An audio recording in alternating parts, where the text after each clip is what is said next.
Keir Starmer, leader of the Labour Party, has been accused of deceiving the British public with false promises regarding immigration control and crime reduction. Starmer stood before cameras, making bold assertions and assuring citizens that his government would finally take charge and dismantle criminal gangs involved in illegal immigration. Millions were invested in new initiatives and tough rhetoric, but recent data suggests these efforts have been a spectacular failure. Over the past 5 days, more than 1,300 migrants have illegally crossed the English Channel.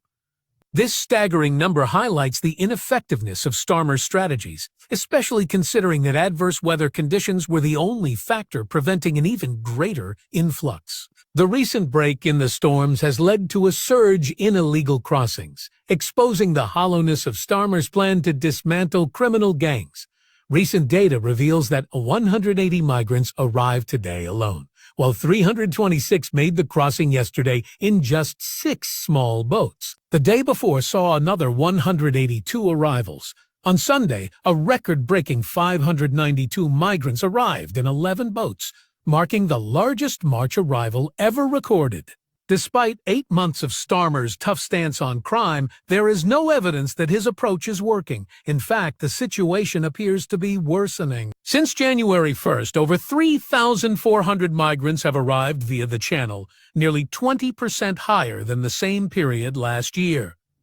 2024 was already a record-breaking year with 36,800, an increase on the year before. While millions have been allocated to new border security commands and additional resources provided to the National Crime Agency, the arrests of suspected people smugglers have not deterred the crossings. According to a maritime security source, the policy of dismantling the gangs simply isn't working.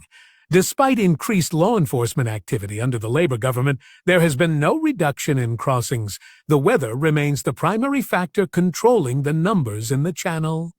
Starmer's approach is exposed as a scam. Tough talk, financial investment in agencies, and the announcement of new initiatives have not yielded tangible results.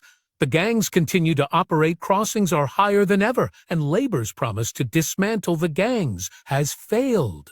Meanwhile, the Home Office maintains that they are doing everything possible to end dangerous small boat crossings, stating that people smuggling gangs exploit vulnerable individuals for profit. However, these assurances echo previous empty promises and failed policies. Despite Starmer's claims of being tough on illegal immigration, his policies are failing, crossings are rising, and the British public is being deceived. In other news, a report by Professor Gordon Hughes, a former World Bank energy advisor, suggests that the push for net zero could result in British households paying an additional £900 in energy bills by 2030.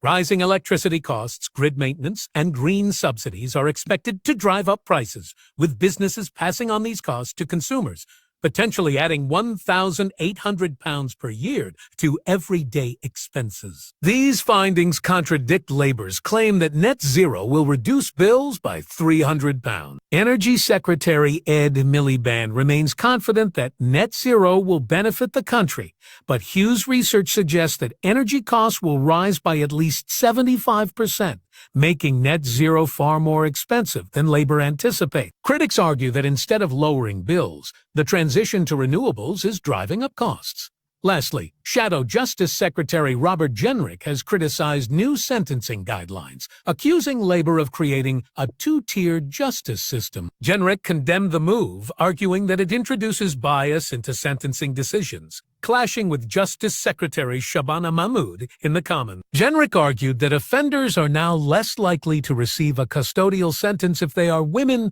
trans, neurodiverse, or from a minority ethnic background.